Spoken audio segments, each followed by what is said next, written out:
in interesting times. Here are the news headlines and reports from the United Kingdom and Europe. Brexit turmoil drives UK towards recession. Beatles fans celebrate 50 years of Abbey Road world-famous photo. And in lifestyle news, visitors react to INC International Fair and INC presentation. In sports news, Formula One racing, Lewis Hamilton wins Hungarian Championship for the 7th time and taking a big lead in the Drivers' Championship. In European football, European Super Cup finals see top winners battle in the first all-British finals, Chelsea versus Liverpool.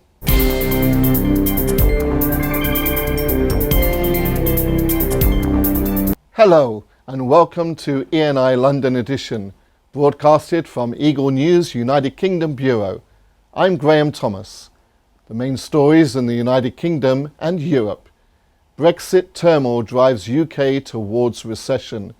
Britain's economy unexpectedly shrank in the second quarter of the year on Brexit turmoil.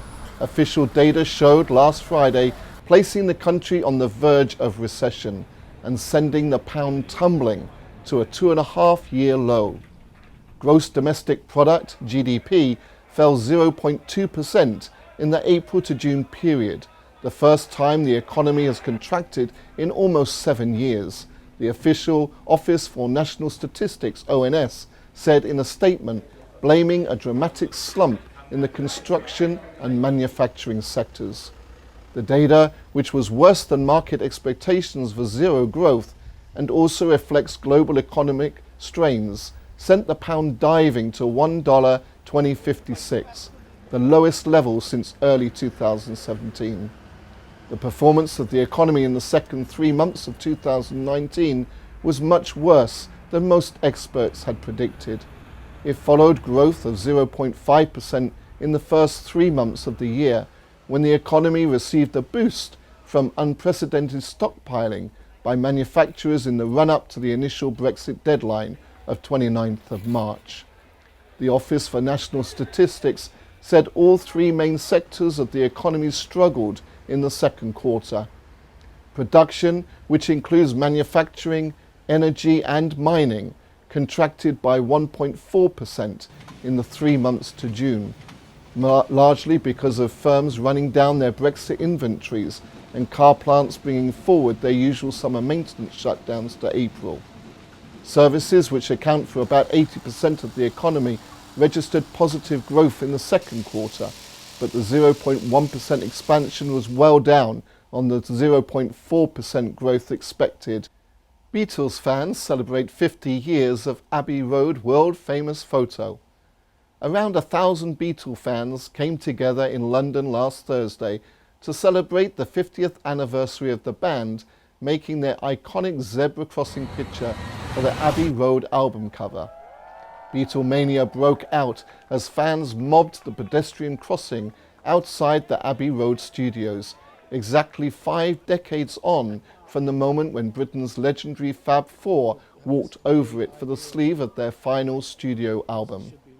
The photograph of John Lennon leading bandmates Ringo Starr, Paul McCartney and George Harrison over the crossing is instantly recognised worldwide. Beatles tributes to the band, Fab Five, pulled up in a psychedelic Rolls-Royce and recreated the moment as fans brought the traffic to a standstill. Beatle fans gathered round guitars to sing songs, and there were peace signs aplenty. The picture was taken at around 11:35 in the morning on August the 8th, 1969 by Scottish photographer Ian Macmillan. In a 10-minute shoot, Macmillan took 6 frames, of which the 5th one was used, the only one with the band stepping in unison over the 6 white zebra stripes. Macmillan stood on a stepladder in the street while a policeman stopped the traffic. Some 90 of the Beatles' 210 songs were recorded at Abbey Road, the world's first purpose-built recording studio. It has drawn Beatles pilgrims from across the world ever since, with countless fans having walked over the zebra crossing, replicating the picture. The crossing is also continuously live streamed on the studio's website.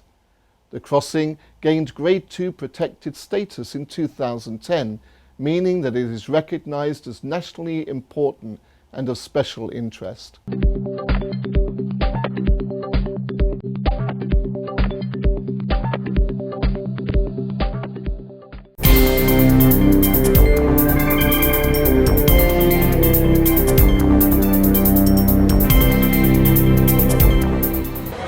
Today marks the milestone not just for the community in North Shields, but for the members of a Church of Christ who are from the formerly known congregation of Sunderland, United Kingdom.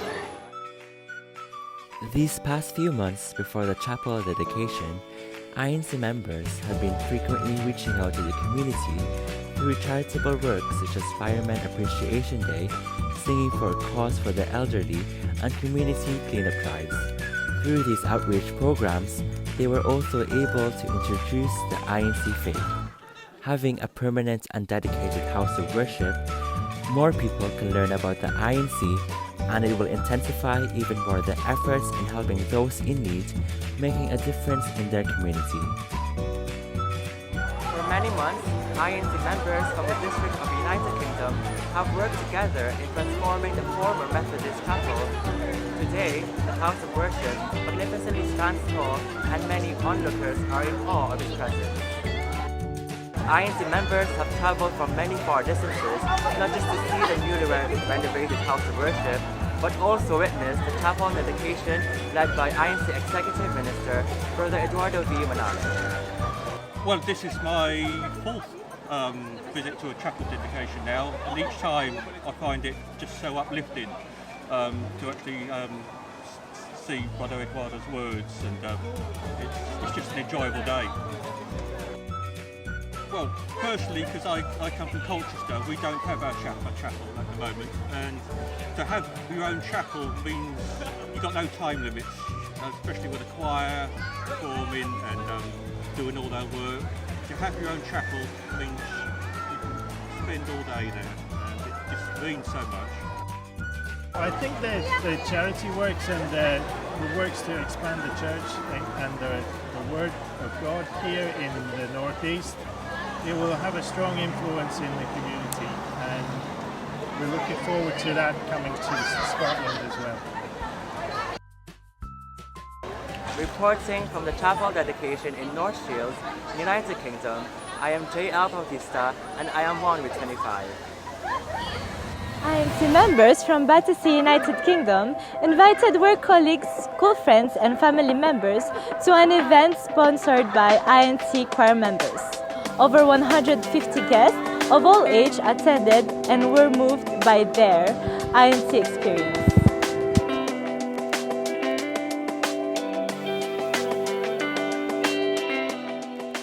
Today we have an EVM where we invited guests from like schools and like workplaces who wanted to learn more about the church. I was invited by a friend. She insisted I turn up, and I did. Oh, my aunt invited me to an event here, and it was absolutely lovely. I enjoyed the service. The service was just wonderful, and it was amazing simply because everyone was just so kind. Everyone was just so courteous. It was warm. The word was very strong, you know, and it was really a biblically sound day for me. It was really good. He's trying to explain to you in detail, which I found very interesting. I found it is interesting. I enjoyed it. I thought it was great. I had an amazing time. I was really looking forward to it, and I had a great time. Just, you know, encouraging people to understand the truth of the Bible. I think that's really important. It was very interesting and very mind-opening, shall I say. I really liked it. I liked how they went through different Bible verses and found answers and questions. And yeah, it was really interactive. Oh my God, I was blown away. I said to my friend, because my friend came along with me, and I was absolutely blown away because I heard of this church when I was invited by Anne. But when I came and I saw exactly what's being done in South Africa, and the provisions and the joy for the people, the work opportunities, places that they've provided for the ministers, teachings, and the people just came as one, and the joy on the people's face. Now this is talking about one God and showing love to people. That was absolutely brilliant for me.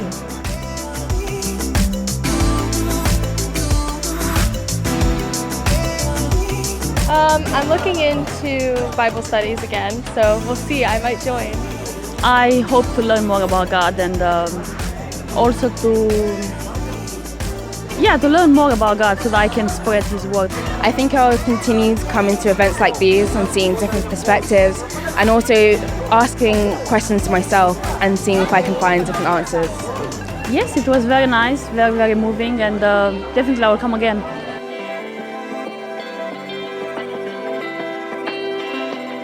INC members were able to share their faith, and their guests were treated to an international food fair voluntarily prepared by the INC members from Battersea, United Kingdom.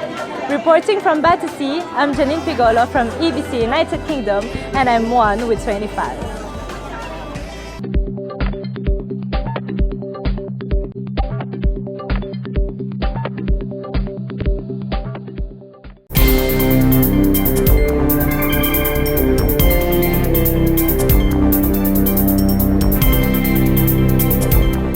My name is Daniel. I'm dressed as Heath Ledger's Joker from The Dark Knight. My name's Alanis and I'm from Wales.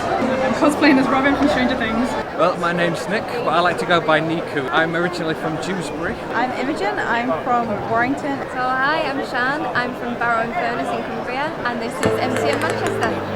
There's such fantastic buzz, everyone's absolutely so friendly, and it's just wonderful. I woke up very early this morning, but the whole time here I was just so excited. Like, even the people who come to cons who may feel a bit shy, just making friends is just so good as well. It's been fantastic. If you're a geek or a nerd, or if you love any of this stuff, come down to it because it's brilliant. Everyone's so friendly, everybody's really nice and positive, and it's one of those environments where you don't have to feel scared or embarrassed about who you are. It's completely different when you walk through these doors and just everybody's the same.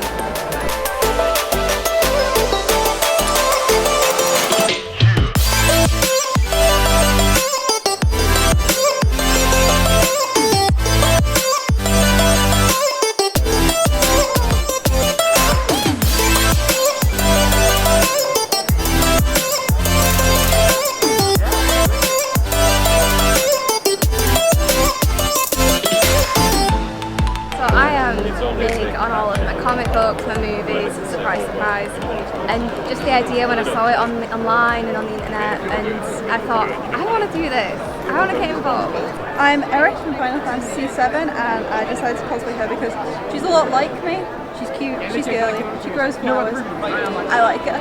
So I'm cosplaying Robin, who's from Stranger Things Season 3. I'm Vegeta from Dragon Ball Z. I'm cosplaying as Wonder Woman, the version from the film with Gal Gadot. Yeah, I think she's just an amazing, powerful character, such a good role model to a lot of young people. I think it's because it's such great escapism.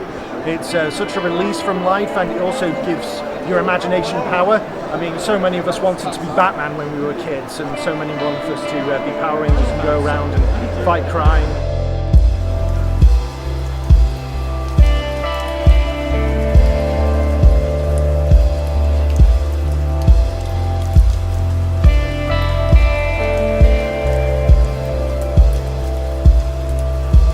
It's another form of artistry. So much work has been done into the cosplay. It's just wonderful. It's just such a great community and a great atmosphere. It's a challenge to kind of make the costume, like doing this wig and these bangs, oh god. So I like the challenge, it gives me something to do. I mean, every day I'd come home and I'd work on a little bit of this after work, even though I was tired, because it was just something to do and keep me motivated. I'm like looking forward to the event, and it all comes together and you're like, yes. In cosplaying this now, it's made me feel like, obviously feel like the character if you dressed as them, But like in preparation for this, well, last year I was meant to do this outfit last year, but in preparation I was lifting the dumbbells like daily. Contrary to Vegeta, I don't eat that much and I don't work out that much. But when it's for a cosplay and you want to look the best you can possibly be. I was really shy as a child, and I didn't really speak to many people, and I went to my first con probably 5 years ago, and I cosplayed as Prompto Argentum from Final Fantasy 15, and as soon as I dressed up as him, I was just changed. I was so confident, and now would never talk to someone like this, and I feel like when I'm a character, I gain so much confidence. I would talk to anyone. I think it's the determination of every character in it, especially Vegeta, poor guy just wants to catch up to Goku, and it's just that sense of never giving up, which pretty much every character in the series has shown at some point. But yeah, just the sense of bettering yourself, I think it's called getting better through determination. So I think that was the strongest message the show ever did.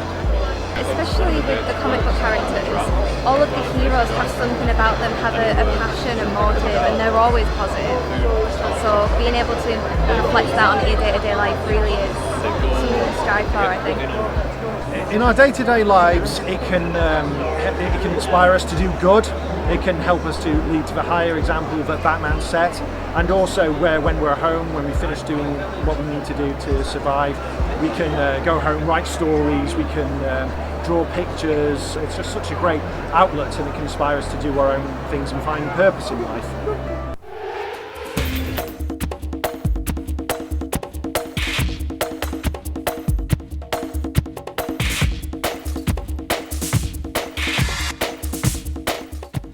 Hello, I'm Giancarlo Matera with this week's sporting headlines. Reigning Formula One world champion Lewis Hamilton won the Hungarian Grand Prix for the 7th time in his career, and by doing so, increased his lead in this year's Drivers' Championship.